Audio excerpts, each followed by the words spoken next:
The last golden rays of sunlight stretched across the vast Montana landscape, as Victoria James galloped frantically toward the lifeless form sprawled on the dusty trail.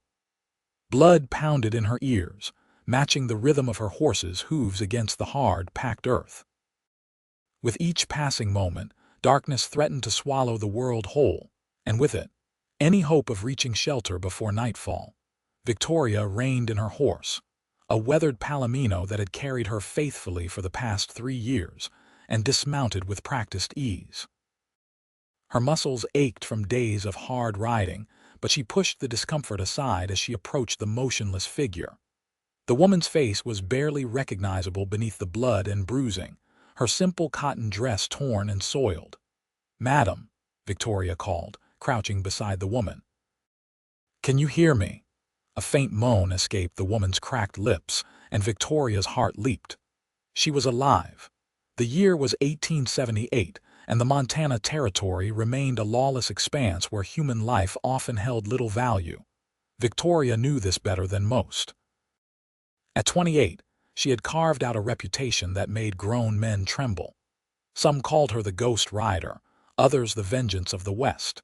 Few knew her real name, and even fewer knew the woman beneath the legends.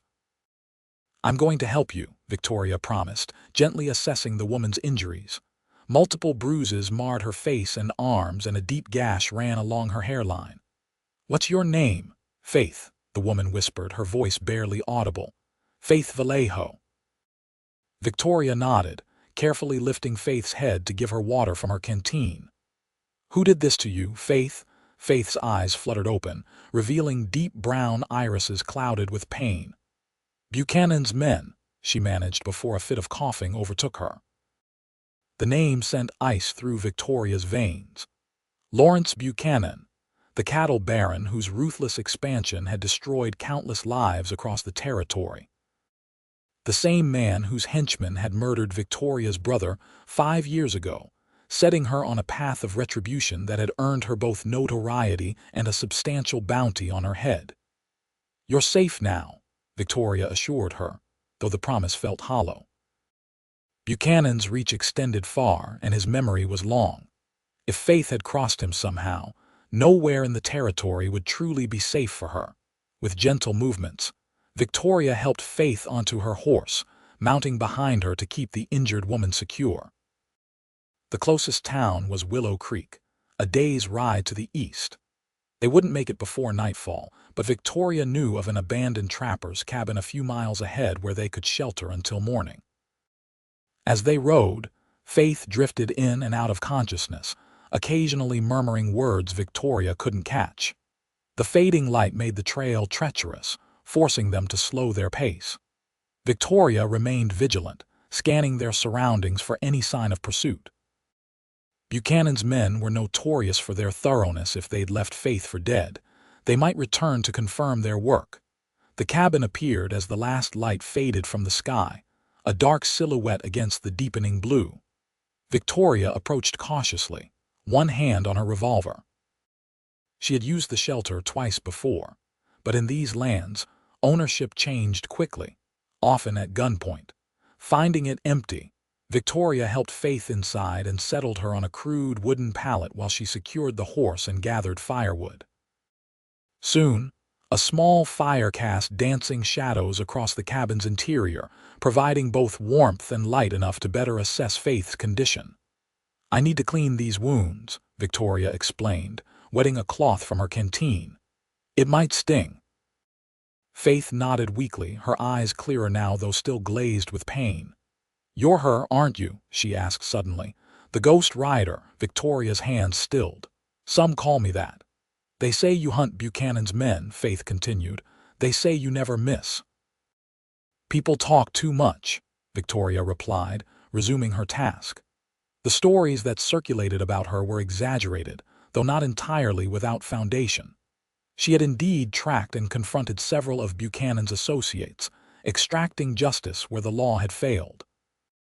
But she was no cold-blooded killer, merely a woman seeking retribution for an irreplaceable loss. As Victoria tended to Faith's injuries, the younger woman's story emerged in halting fragments. 22 years old and recently arrived from California, Faith had taken work as a schoolteacher in a settlement near Buchanan's main ranch. She had witnessed one of Buchanan's foremen beating a child, the son of a homesteader who had refused to sell his land, and had intervened. "I should have known better," Faith whispered, "but I couldn't just watch."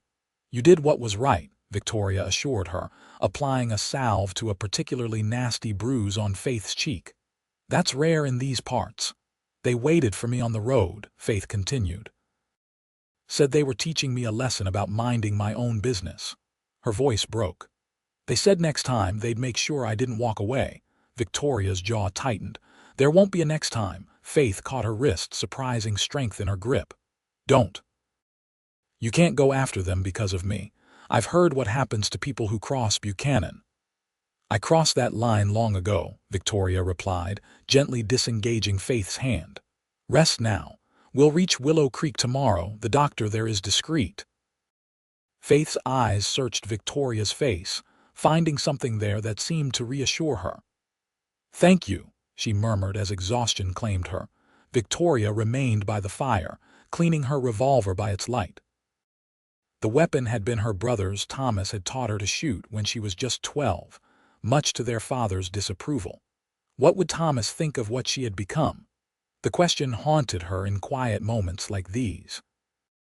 The night passed slowly, with Victoria alternating between keeping watch and checking on Faith's condition. By dawn, the younger woman's fever had broken, and she accepted some jerky and water with improved strength. Victoria helped her onto the horse, and they continued eastward toward Willow Creek. The town appeared around midday, a collection of wooden buildings straddling the stage road. Victoria approached cautiously. Her face wasn't well known, she was careful about that, but caution had kept her alive this long. Dr. Samuel Matthews occupied a small house at the edge of town, its white paint peeling in the harsh Montana weather. He opened the door at Victoria's knock, his weathered face showing no surprise at the sight of an injured woman. "Inside," he said simply, helping Victoria carry Faith into his examination room. As Matthews examined Faith, Victoria stepped outside, scanning the street for any signs of Buchanan's men. Willow Creek was nominally independent, but few places in the territory remained truly beyond Buchanan's influence. "She'll recover," Matthews announced when Victoria returned. "Nasty beating, but nothing broken beyond repair." "Who did this?" "Buchanan's men," Victoria replied, seeing no point in deception. Matthews had patched up enough victims of the cattle baron's expansion to recognize the handiwork. The doctor's expression darkened. "That explains it." "Fourth case this month." He studied Victoria more carefully. "You bringing her here was risky. Buchanan has eyes everywhere, I'm aware. You're her, aren't you, the one they talk about in the saloons?" When Victoria didn't respond, Matthews nodded to himself. "Thought so." "Well, she can stay here until she's stronger, but after that, I'll handle it," Victoria interrupted. Matthews regarded her skeptically. "One person can't stand against Buchanan. Better men have tried." "I'm not standing against him," Victoria replied. "I'm hunting him." The doctor's expression suggested he thought her insane, but he merely shrugged. "Your funeral. I'll be around to attend it." Victoria left Faith in Matthew's care, promising to return by nightfall. She had preparations to make. Buchanan's main ranch lay 2 days' ride to the southwest, but he had smaller operations scattered throughout the territory. One such outpost existed just beyond Willow Creek, a way station for his cattle drives, and a gathering place for his hired guns. At the general store, Victoria purchased supplies, ammunition, bandages, preserved food. The shopkeeper eyed her curiously but asked no questions when she paid in silver coins. Next, she visited the livery stable, where she arranged for a fresh horse. Her Palomino needed rest after the hard ride. As twilight descended, Victoria returned to Matthew's house, finding Faith sitting up in bed, color returning to her cheeks. "The doctor says I'm lucky," Faith greeted her. "He says most people who cross Buchanan don't survive to tell about it." "Matthews talks too much," Victoria replied, setting down her purchases. "How are you feeling?" "Like I was trampled by a herd of cattle, but alive." Faith's expression grew serious. "He told me who you are, or who people think you are. He says you're on some kind of crusade against Buchanan." Victoria sat on the edge of the bed. "Not a crusade, a reckoning." "Why?" Faith asked. "What did he do to you?" Victoria rarely spoke of Thomas, but something in Faith's direct gaze compelled honesty. "My brother homesteaded near Yellow Creek, land that Buchanan wanted for a water right. When Thomas refused to sell, accidents started happening. Fences cut, cattle stampeded through his crops. Then one night his cabin burned with him inside." Her voice remained steady, the pain long since hardened into resolve. "The territorial marshal called it an accident. I found kerosene splashed on the outside walls." Faith's hand found Victoria's, her touch gentle despite her own injuries. "I'm sorry. It was 5 years ago. Some wounds never fully heal," Faith observed quietly. For a moment they sat in silence, connected by shared suffering at the hands of the same man. Then Victoria stood, breaking the contact. "I've secured a room at the boarding house," she said. "Once you're well enough to travel, we'll need to move on. Willow Creek isn't safe for either of us." "Where will we go?" Faith asked. "North, perhaps, into Canada if necessary. Buchanan's reach doesn't extend that far." Faith frowned. "Run and hide, you mean?" "Live," Victoria corrected. "There's no shame in survival." "Says the woman who spent 5 years hunting her brother's killers." Faith pointed out, a hint of challenge in her voice. "You're not running." "Why should I?" Victoria studied Faith with new appreciation. Beneath the schoolteacher's proper exterior lay a spine of steel. "This isn't your fight." "They made it my fight when they left me for dead on that trail," Faith countered. "I won't spend my life looking over my shoulder jumping at shadows." Before Victoria could respond, Matthews burst into the room, his expression grim. "Riders coming into town," he announced. "Buchanan's brand on their horses. 6 of them, asking questions at the saloon." Victoria's hand moved instinctively to her revolver. "Looking for us," describing a beaten woman and asking if anyone's seen her. Word travels fast. Matthews began gathering medical supplies. "There's a root cellar behind the kitchen. It's not comfortable, but—" "No," Victoria interrupted. "They'll search the house. First place they'll look for an injured woman is the doctor's." She turned to Faith. "Can you walk?" Faith nodded, already pushing herself upright. "If the alternative is being found by them, I can fly." Victoria helped Faith dress, noting with approval how the younger woman bit back sounds of pain. Every moment counted now. Matthews brought them out through the back door, pointing them toward a narrow alley between buildings. "The livery stable backs onto Willow Creek itself," he instructed. "Wade upstream a 1/4 mile and you'll find an old trapper's path. It leads to a lined shack the stage company uses during winter storms." Victoria gripped his arm in thanks. "If they ask." "Never saw either of you," Matthews assured her. "Now go." Supporting Faith's weight, Victoria guided them through the darkening town, keeping to shadows and avoiding the main street where lanterns illuminated the saloon and general store. Faith moved with determination despite her injuries, her breathing controlled and even. They reached the livery stable without incident, but as Victoria prepared to retrieve her newly purchased horse, voices sounded from the front of the building. Men's voices, rough with liquor and purpose. "Check the stalls," one ordered. "Mason swears he saw a woman matching the description buying a horse here this afternoon." Victoria pulled Faith behind a stack of hay bales, drawing her revolver. The stable was poorly lit, with only a single lantern hanging near the entrance. If they remained still, they might avoid detection. Heavy boots crunched on straw as one of Buchanan's men moved between the stalls, checking each horse. Victoria could make out his silhouette, tall, broad-shouldered, with a rifle cradled in his arms. "Nothing back here, Jenks," he called. "Check again," came the reply.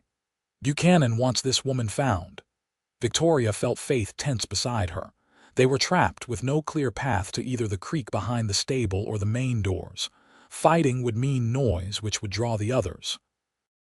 Even if they escaped these two, the entire town would be alerted. The man approached their hiding place, his boot steps slowing as he neared the hay bales.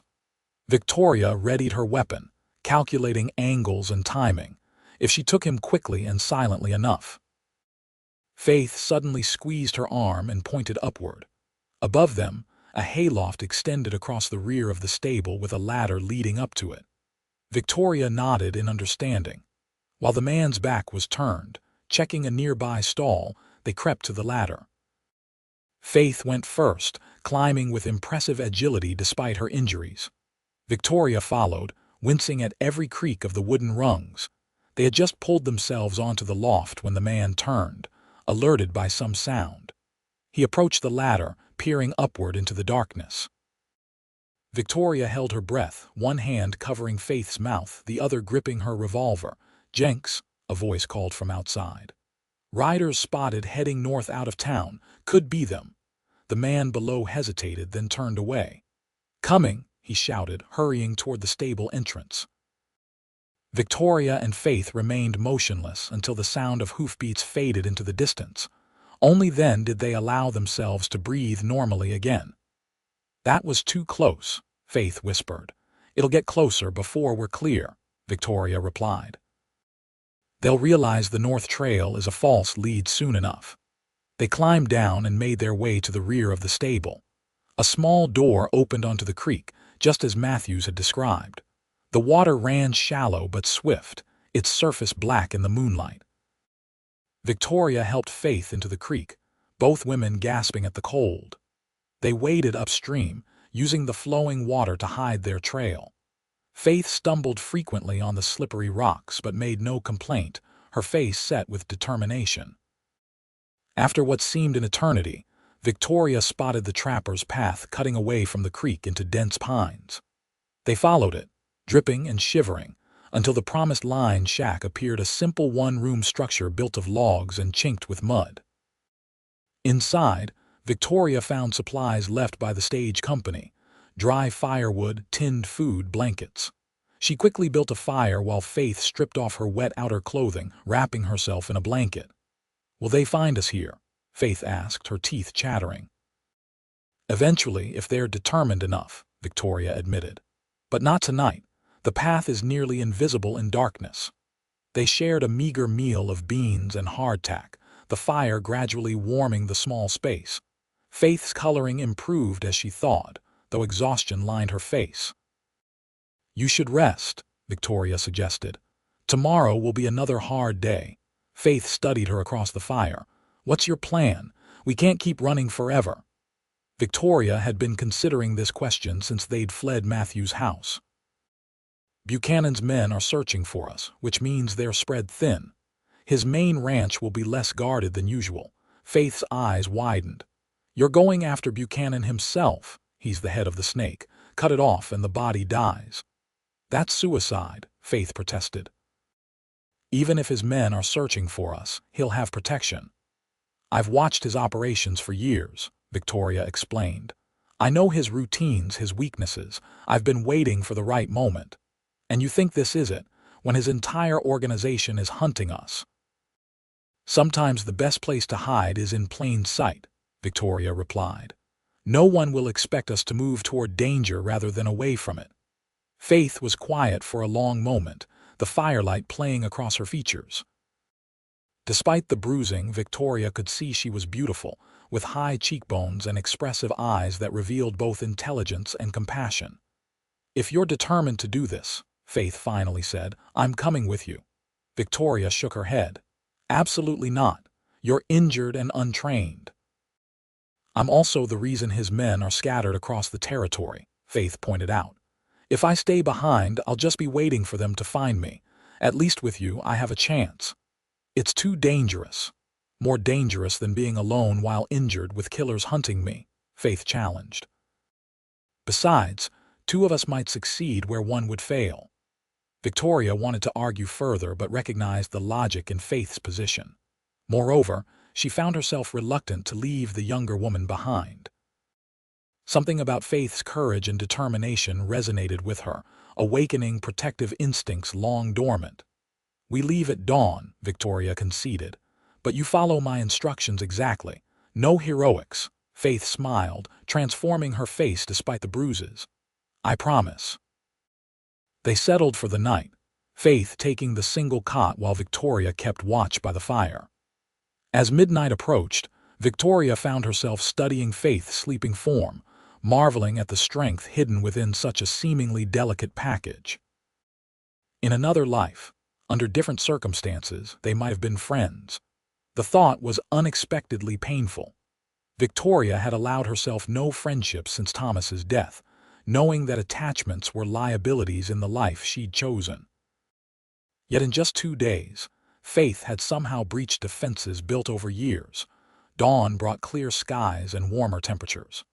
They set out early, Victoria leading them on a circuitous route designed to avoid the main trails where Buchanan's men might be patrolling. Faith kept pace admirably, though Victoria noted the careful way she moved, protecting still tender ribs. "Buchanan's main ranch is called the Rocking Bee," Victoria explained as they rode single file through a narrow canyon. 2,000 acres of prime grazing land, with a main house that looks more like an eastern mansion than a rancher's home. "How did he acquire so much land?" Faith asked. "Some legally, much of it through intimidation, fraud, or worse. The territorial government turns a blind eye because his cattle feed the mining camps and army forts." Faith digested this information. "And how do you propose we approach this fortress?" "Not as enemies," Victoria replied, "as travelers seeking work. The Rocking Bee always needs hands, especially as roundup season approaches. Buchanan doesn't personally interview every ranch hand. His foreman, Ellis, handles that." "Won't they recognize you?" Victoria shook her head. "Few have seen my face. The Ghost Rider is more legend than person to most. As for you, we'll change your appearance enough to avoid recognition." By midday, they reached a small trading post situated at a crossroads. The proprietor, a grizzled man missing several fingers, asked no questions when Victoria purchased men's clothing, a wide-brimmed hat, and hair dye. In the privacy of a stand of cottonwoods near a creek, Faith transformed herself. The dye darkened her light brown hair to nearly black, while the men's clothing and hat concealed her figure and most of her face. With Victoria's guidance, she applied dirt strategically to disguise the fading bruises. "How do I look?" Faith asked, adjusting her new attire. Victoria assessed her critically. "Young but passable. Keep your voice low, speak as little as possible, and follow my lead." She handed Faith a small knife in a leather sheath. "Keep this hidden but accessible. Last resort only." Faith nodded, tucking the weapon into her boot. "What names will we use?" "I've worked as Victoria Jones before, common enough to avoid attention. You can be Frank, my younger brother. We're looking for seasonal work after a hard winter up north." They continued southwestward, reaching the outskirts of Buchanan's vast holdings by nightfall. Rather than approach the ranch directly, they made camp in a sheltered hollow, building only a small fire that would be invisible from more than a few yards away. As they shared coffee and the last of their provisions, Victoria outlined her plan. "The ranch hand's bunkhouse is our target. It's where we'll find information about Buchanan's movements and security. Most of the men there are hired guns playing at being cowboys, but a few are just ordinary workers trying to earn a living." "How do we tell them apart?" Faith asked. "The real cowboys have calluses in different places," Victoria explained. "And they talk differently, more about cattle and less about their last gunfight." Faith looked thoughtful. "My father raised horses in California before he died. I know enough about ranch work to avoid basic mistakes." Victoria raised an eyebrow, impressed. "That helps. Still, let me do most of the talking." The night passed uneventfully, and they broke camp before dawn, approaching the Rocking Bee as the sun crested the eastern mountains. The ranch sprawled across a verdant valley, with the main house situated on a rise overlooking vast pastures where cattle grazed. Bunkhouses, barns, and corrals surrounded a central yard where activity had already begun despite the early hour.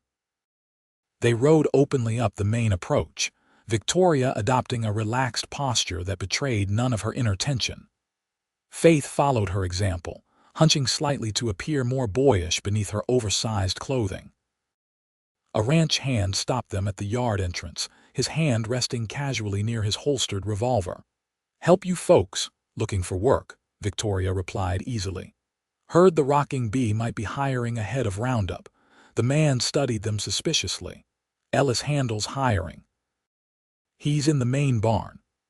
He jerked his thumb toward a large structure to their right. They found Ellis supervising the shoeing of several horses, a tall man with a perpetual scowl and hands like sledgehammers. He listened impassively to Victoria's practice story about seeking seasonal work after losing their small homestead up north. "Experience," he demanded. "Raised on a ranch near Bozeman," Victoria replied. "Can rope, ride, and work cattle. Brother here is young but learning fast." Ellis studied Faith, who kept her face partially shadowed by her hat. "Kind of small for ranch work, ain't he?" "Makes up for it in determination," Victoria said before Faith could respond. "Works twice as hard as men twice his size."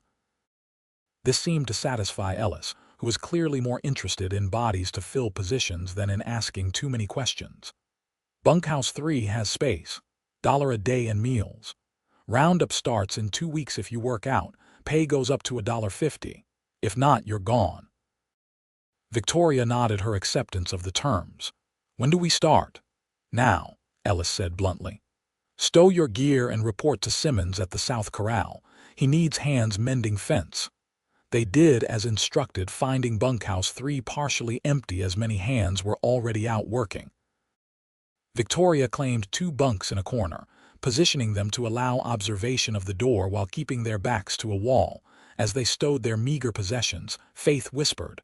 "Now what? We work," Victoria replied simply. "We watch, we listen, and we wait for Buchanan to return." "He's not here," Victoria shook her head. "The foreman's running things, which means Buchanan is likely in Helena on business. He usually returns for the weekend." 3 days passed in a rhythm of hard work and careful observation. Victoria and Faith, or Jones and Frank, as they were known to the other hands, kept to themselves, working diligently enough to avoid unwanted attention, but not so impressively as to stand out.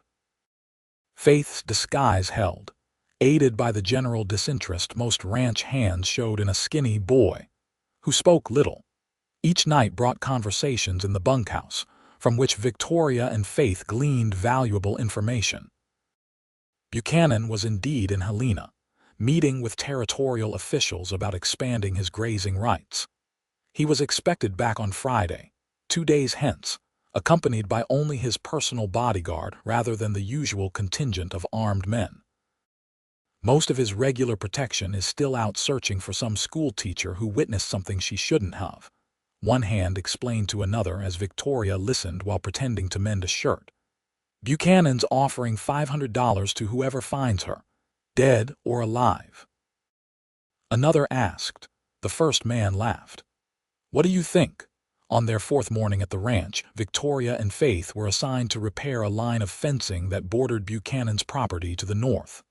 The isolated location finally allowed them to speak freely. "Friday," Victoria said as they strung barbed wire between posts. "When he returns, we'll make our move." Faith drove a staple into a post with more force than necessary. "How? He'll still have his bodyguard, and there are at least 30 men on the ranch." "Most won't interfere," Victoria explained. "They're hired to work cattle, not die for Buchanan. As for the bodyguard, I've seen him before. Jackson Davis, former cavalry scout, fast with a gun but predictable." Faith set down her hammer, studying Victoria with concern. "This isn't just about stopping Buchanan anymore, is it? It's about revenge." Victoria continued working, avoiding Faith's gaze. "Justice and revenge look similar from certain angles. Not to the person delivering them," Faith countered. "Revenge consumes. I've seen it happen to others." She hesitated, then added softly, "I don't want it to consume you." Victoria looked up sharply. "Why do you care? You barely know me." "I know you saved my life," Faith replied simply. "I know you could have left me behind multiple times but didn't." And I know there's more to you than this vendetta, whether you recognize it or not."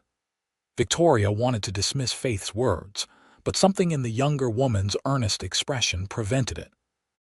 No one had spoken to Victoria this directly in years. Most people either feared her reputation or sought to use it for their own purposes. Faith did neither, instead seeing past the legend to the woman beneath. "Even if you're right," Victoria finally said, "it doesn't change what needs to be done. Buchanan won't stop. Not with you, not with the next person who stands in his way." Faith nodded. "I understand. Just promise me one thing: when this is over, if we succeed, you'll consider a life beyond vengeance." Victoria found herself unable to refuse this simple request. "If we succeed, I'll consider it." They completed their work in companionable silence, each lost in private thoughts. As sunset approached, they returned to the ranch headquarters, where unusual activity suggested something significant had occurred. Men gathered in small groups, talking in low, urgent voices. Ellis stormed across the yard, barking orders to several hands who hurried to comply. Victoria caught the arm of a passing worker she'd established minimal rapport with over the previous days. "What's happening?" she asked. The man glanced around before answering. "Buchanan's returning tonight instead of Friday. Word came by rider an hour ago, something about important news from Helena." Victoria exchanged a meaningful look with Faith. Their timeline had just accelerated dramatically. They needed to adjust their plans immediately. Under the guise of retrieving tools from the barn, they slipped away from the gathering ranch hands to confer privately. "Tonight changes everything," Victoria whispered. "We're not prepared." Faith's expression was determined. "Or it's the opportunity we need. With his return unexpected, security might be lighter." Victoria considered this. "Possibly, but we'll have less information about his movements, less time to position ourselves." "What do we do?" Faith asked.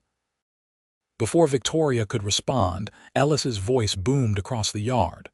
"Jones, get out here." Victoria tensed, her hand instinctively moving toward her concealed revolver. Had they been discovered? She motioned for Faith to remain hidden, then stepped out of the barn. "Yes, sir," she called, approaching Ellis with deliberate casualness. The foreman scowled. "Buchanan's arriving late tonight. Need someone to stand watch at the main gate. Make sure he's not disturbed when he arrives. You're new enough not to be tired of the job yet." Relief flooded through Victoria. Not suspicion and opportunity. "Yes, sir. When should I report?" 8 o'clock. Bring a lantern. Might be a long night. He's coming from Helena and the roads are bad after yesterday's rain." Victoria nodded her understanding and returned to the barn once Ellis moved on. Faith emerged from her hiding place, eyes wide with excitement. "Did you hear?" Faith whispered. "Gate duty," Victoria confirmed. "It's perfect. I'll have clear sight of his arrival." "What about me?" Victoria hesitated. "You should stay in the bunkhouse. One of us missing might go unnoticed, but both would raise questions." Faith shook her head firmly. "I'm coming with you. We agreed to face this together." Victoria wanted to argue but recognized the same determination that had brought Faith this far despite her injuries and lack of experience. "Very well, but we'll need an excuse for both of us to be absent." They formulated a simple plan. Faith would feign illness during the evening meal, and Victoria would volunteer to check on her brother periodically throughout the night. This would explain Victoria's occasional absences from her post without arousing suspicion. As darkness fell, their plan proceeded smoothly. Faith's performance of a sudden stomach ailment was convincing enough that the cook even provided a remedy of dubious composition, which Faith pretended to drink before retiring to the bunkhouse. Victoria reported for gate duty at 8, lantern in hand, receiving brief instructions from the departing guard. "Just keep the gate closed until Buchanan arrives," the man told her. "Let him through, then close it behind him. Nobody else in or out without Ellis's direct order." Victoria nodded her understanding, settling into position as the man departed. Once alone, she examined her surroundings. The main gate stood approximately half a mile from the ranch headquarters, offering privacy but also isolation. A small guardhouse provided minimal shelter from the elements. An hour passed before Faith appeared, moving silently through the shadows. "Everyone's settled in for the night," she reported. "Most think Buchanan won't arrive until after midnight." Victoria nodded. "That gives us time to prepare." She removed her revolver from its hiding place within her jacket, checking the chambers methodically. "When he arrives, I'll approach his wagon alone. You remain hidden until I give the signal." Faith frowned. "What signal? If all goes well, I'll simply call for you. If not—" Victoria hesitated. "If something happens to me, don't engage. Flee immediately. Head north toward the Canadian border." "I won't leave you," Faith protested. "You will," Victoria insisted. "Promise me, Faith. One of us needs to survive to testify against Buchanan if it comes to that." Faith reluctantly agreed, though her expression suggested she had no intention of abandoning Victoria if trouble arose. They settled in to wait, speaking little but drawing comfort from each other's presence. Just after 11, the distant sound of hoofbeats broke the night's stillness. Victoria tensed, raising her lantern to peer into the darkness. A wagon appeared on the road, moving at a steady pace despite the late hour. Two figures sat on the driver's bench, one large and imposing, the other slighter but still clearly male. "It's him," Victoria whispered. "Remember the plan. Stay hidden until I call." Faith squeezed her arm briefly before melting into the shadows behind the guardhouse. Victoria straightened her clothing, adjusted her hat, and moved to open the gate as the wagon approached. Lawrence Buchanan was a bear of a man, broad-shouldered and barrel-chested, with a thick beard streaked with gray. Even seated on the wagon bench, he dominated the space, his presence commanding and intimidating. Beside him sat Jackson Davis, his bodyguard, whose eyes constantly scanned their surroundings. "Evening, sir," Victoria called, holding up her lantern. "Welcome back to the Rocking Bee." Buchanan barely acknowledged her, but Davis studied her face in the lantern light. "New hand?" he asked. "Yes, sir. Victoria Jones. Started this week." Davis nodded, seemingly satisfied with her explanation. Buchanan flicked the reins, moving the wagon through the open gate. As they passed, Victoria caught fragments of their conversation, something about territorial rights and pending legislation. Her heart pounded as she closed the gate behind them. Now came the crucial moment. She needed to act before they reached the main house and its additional security. "Sir," she called, hurrying after the wagon. "Mr. Buchanan, Ellis asked me to deliver a message upon your arrival." The wagon slowed, then stopped. Davis turned, his hand moving toward his holster. "What message?" Victoria approached carefully, keeping her own hands visible. "About the northern fence line, sir. There's been damage that requires immediate attention." Buchanan sighed heavily. "Can't it wait until morning, girl?" "Ellis thought you'd want to know immediately, sir. Something about potential cattle rustling." This caught Buchanan's attention, as Victoria had known it would. Cattle theft was the one thing guaranteed to provoke an immediate response from any rancher. "How bad?" he demanded. Victoria stepped closer to the wagon. "Several sections down, sir. Ellis said to show you the map he marked." She reached into her jacket as if retrieving a map. Davis tensed, his eyes narrowing with suspicion. Victoria moved deliberately, knowing that any sudden motion would prompt the bodyguard to draw. "Where exactly?" Buchanan began, but stopped abruptly as Victoria withdrew not a map but her revolver, aiming it directly at his chest. "Thomas James," she said, her voice steady despite the adrenaline coursing through her veins. "Remember that name?" Confusion crossed Buchanan's face, followed by dawning recognition. "The homesteader from Yellow Creek." His eyes narrowed. "So you're his sister, the one they call the Ghost Rider." Davis began to draw his weapon, but Victoria shook her head. "Don't. I'll put a bullet through your employer before you clear leather." The bodyguard hesitated, hand hovering near his holster. "What do you want?" Buchanan asked, his tone surprisingly calm. "Money, land."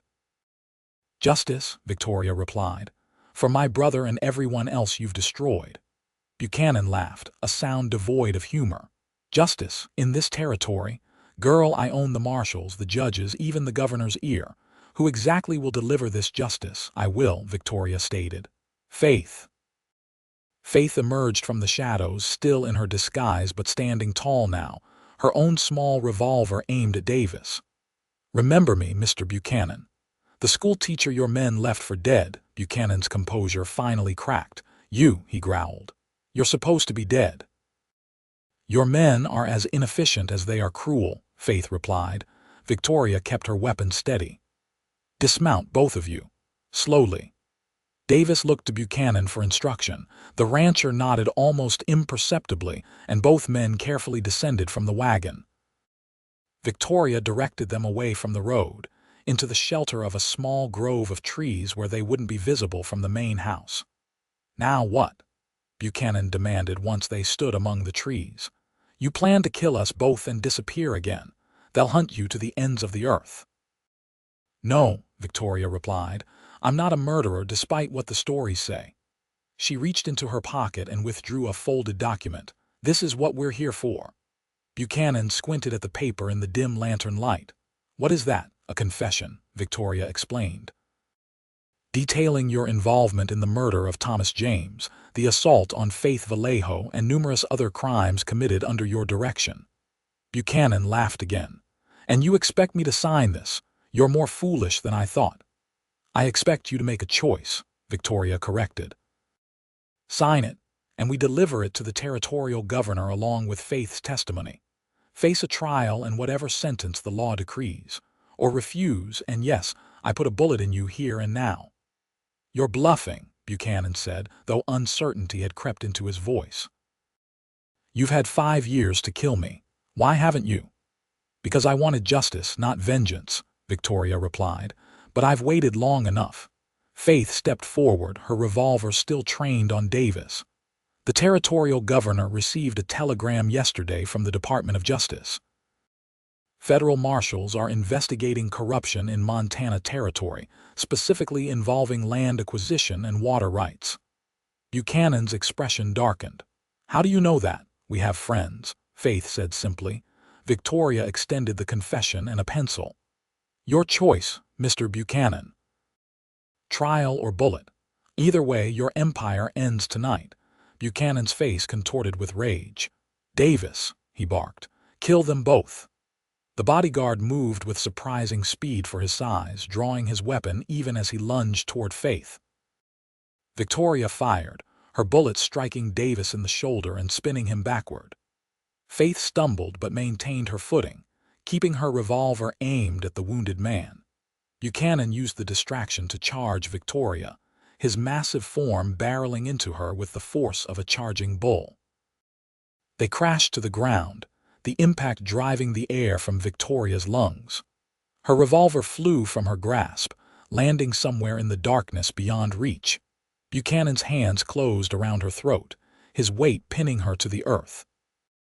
Victoria fought desperately, clawing at his grip, driving her knee upward into his midsection. The rancher grunted but maintained his hold, his face contorted with murderous rage. Should have killed me when you had the chance, he snarled, tightening his grip. Darkness crept into the edges of Victoria's vision as her lungs screamed for air. She heard Faith shout something, but the words seemed distant, unimportant as consciousness began to slip away. A gunshot cracked through the night, followed by a second. Buchanan's grip suddenly relaxed, his expression one of shock rather than rage. He slumped sideways, clutching his chest where blood blossomed across his shirt. Faith stood over them, her small revolver still aimed at Buchanan's fallen form, her face pale but resolute in the lantern light. She had shot him twice in the back. Faith, Victoria gasped, rolling away from Buchanan and struggling to her feet. Are you all right? Faith nodded, though her hands trembled visibly. Davis is unconscious. I hit him with a rock when he tried to stand. They turned their attention to Buchanan, who lay on his side, blood pooling beneath him. He was still alive, but his breathing came in wet, labored gasps. Victoria knelt beside him, keeping a safe distance. Help me, Buchanan wheezed. Get a doctor. Victoria studied him dispassionately. Sign the confession first. Rage flashed in Buchanan's eyes, but it quickly faded to resignation as he seemed to recognize the severity of his wounds. With shaking hands, he took the document and pencil Faith provided, scrawling his signature at the bottom. "Now." "A doctor," he demanded, his voice weaker. Victoria took the signed confession, carefully folding it and securing it within her clothing. "We'll send help once we're clear of the ranch," she promised, though she suspected Buchanan would not survive long enough for assistance to arrive. As if confirming her assessment, Buchanan coughed violently, blood speckling his beard. "You've killed me," he accused. "You made your choice when you attacked," Victoria replied without remorse. "Just as you chose to burn my brother alive." Recognition flickered in Buchanan's fading eyes. "The homesteader," he murmured. "Didn't mean for him to die, just scare him off." "Yet he died all the same," Victoria said, "as have others who stood in your way." Buchanan's only response was another blood-filled cough. His eyes fixed on something distant, and his breathing slowed, then stopped altogether. Lawrence Buchanan, terror of the Montana Territory, was dead. Victoria checked Davis, confirming he remained unconscious but alive. They bound his hands and feet with rope from the wagon, then gathered their few possessions. "We need to move quickly," Victoria urged. "Someone may have heard the gunshots." They took Buchanan's wagon, driving it north away from the ranch at a pace that balanced speed with the need to avoid accidents in the darkness. Neither spoke for several miles, each processing the night's events in private. Finally, as they crossed a small stream that marked the boundary of Buchanan's property, Faith broke the silence. "What happens now?" Victoria considered the question. For 5 years, her existence had centered on bringing Buchanan to justice. Now that goal had been achieved not as she had planned, but achieved nonetheless. "We deliver the confession to the territorial capital," she decided. "With Buchanan's signed admission and your testimony about the assault, the authorities will have to act against his organization."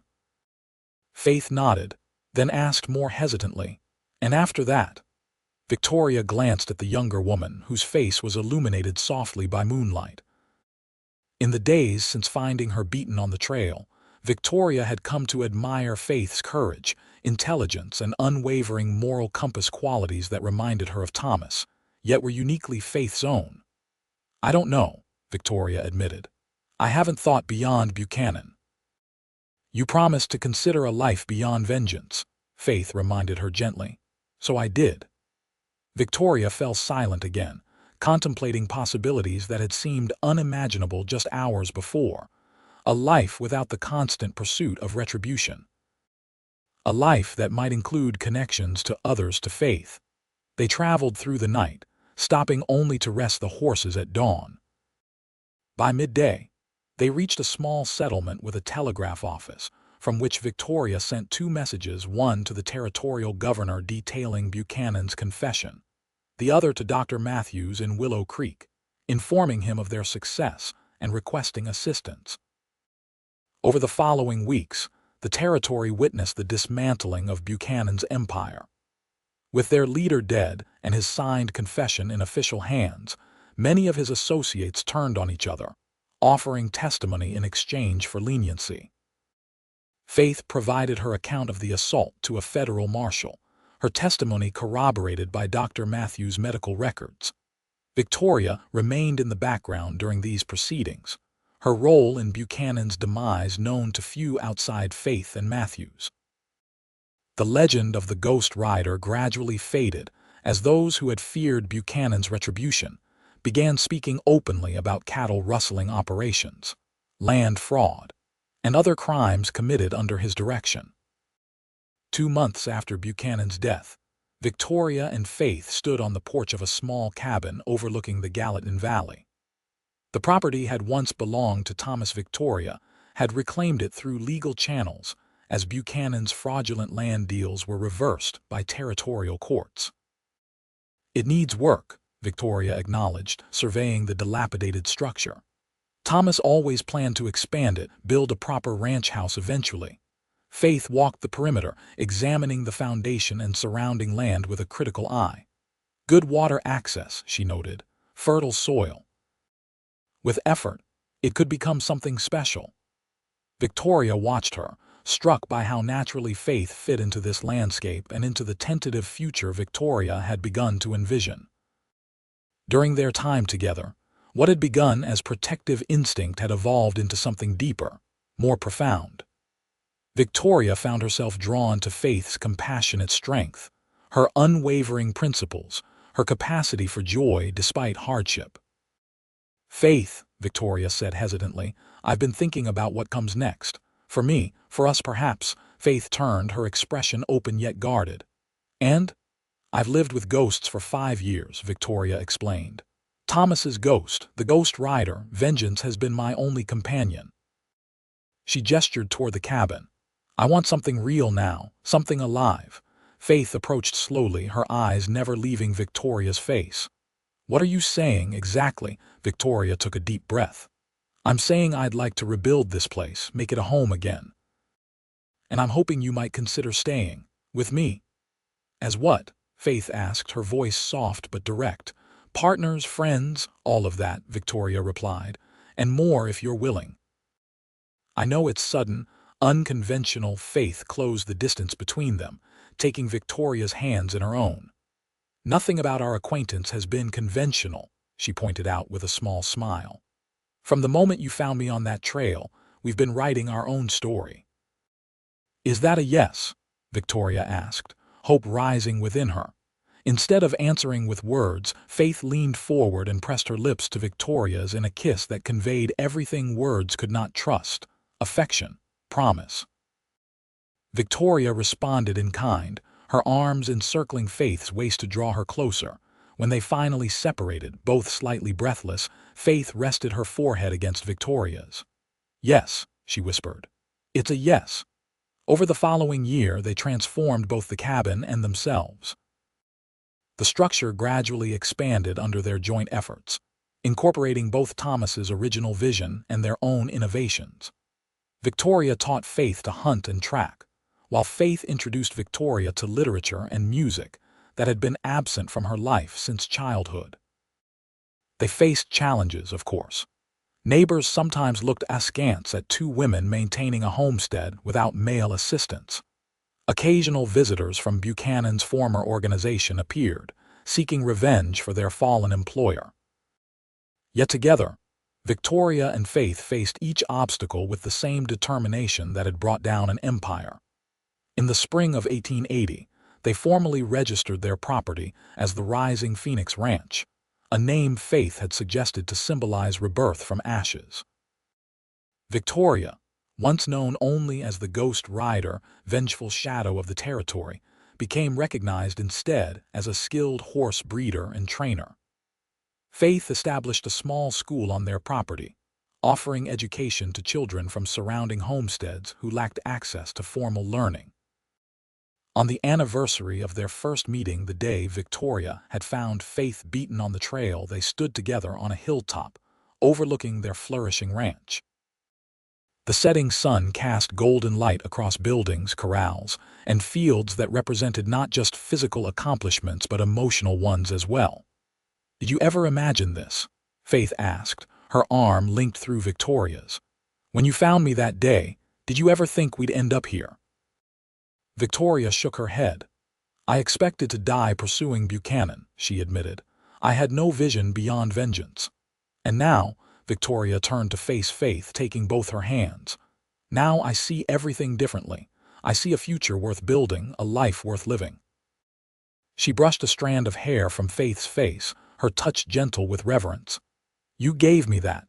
Your survival became my salvation as much as my vengeance became yours." Faith smiled, her eyes bright with emotion. "We saved each other."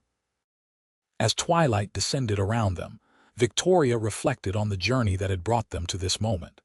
From violence and retribution had emerged something neither woman could have anticipated: healing, purpose, and a love as vast and enduring as the western landscape that surrounded them. The Ghost Rider had vanished, her vengeance fulfilled.